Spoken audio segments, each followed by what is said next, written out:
So I'm on my way to go and pick up milk.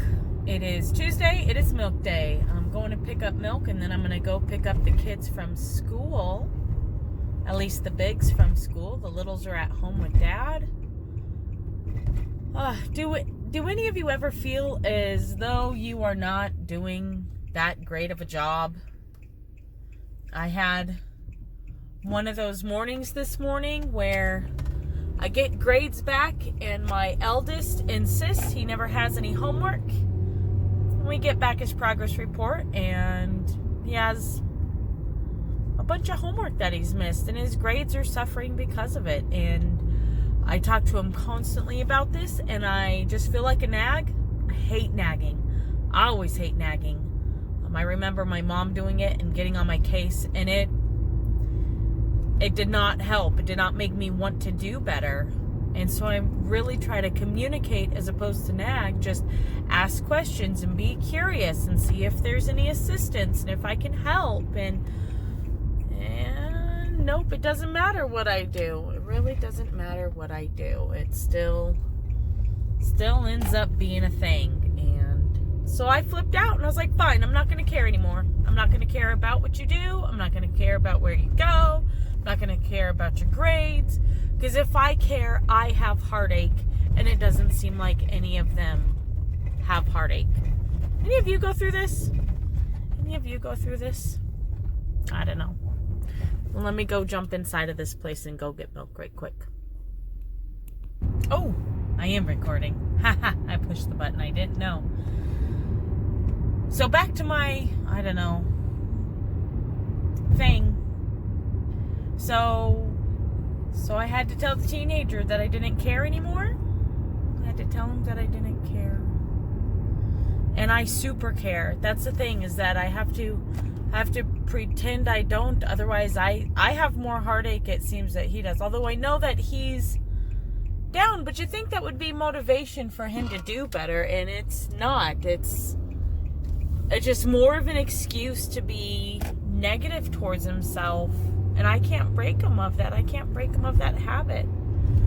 I was hoping I was a better mom and was able to give my children self-confidence and strength and resilience and be able to deal with these hard times. And nope. Still a regular crappy mom who can barely hold it together and can't give him the strength he needs to take care of himself and his business. And I had to text him in the middle of the day and tell him that I'm sorry. I'm sorry that I yelled. I know that I'm not helping him feel better or do better with himself.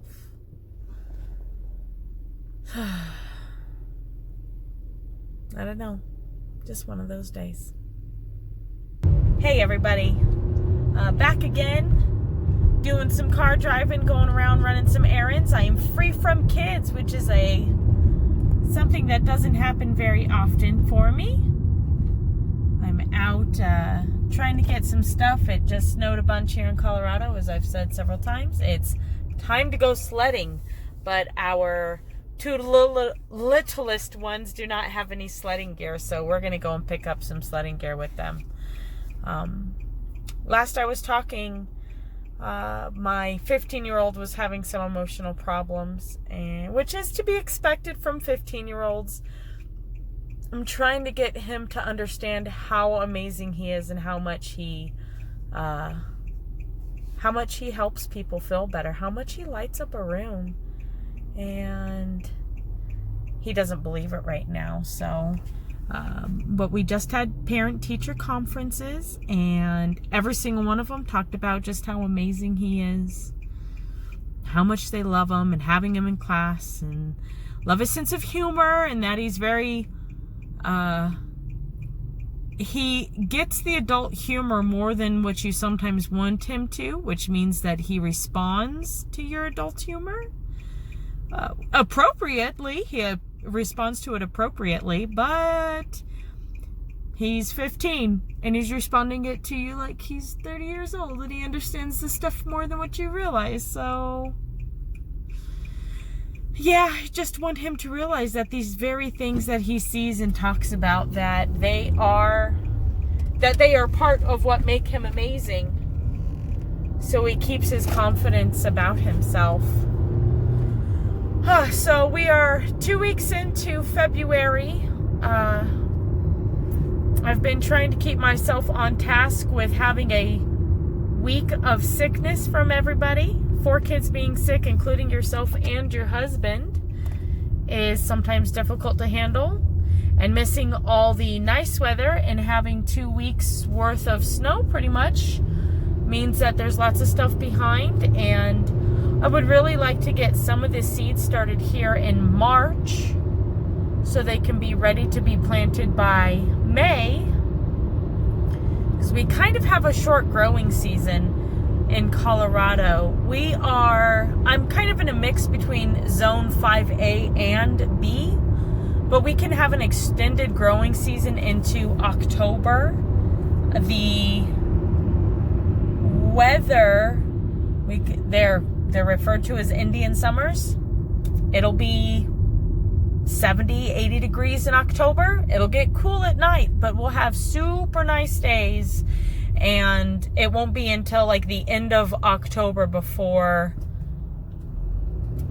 the growing season finally ends and it freezes enough for stuff to finally fall off the vine and die. So it can be kind of shortish, or it can extend out a long time. And we have lots of work inside the house as well as outside the house that we'd like to be able to get to. But first and foremost, I still at least need to get some seeds going, as well as work on some of the fencing and gardening stuff so it can actually be ready by time May comes around. So we're working on confidence. We're working on yard cleanliness, and we're working on hopefully starting some bookshelf stuff on the inside of the house. So maybe you can join me for all of that. For now, I am gonna go to the store and see if I can get some sledding stuff so everybody can go sledding. So you guys have a great day. Thanks for joining my little snippet. Bye.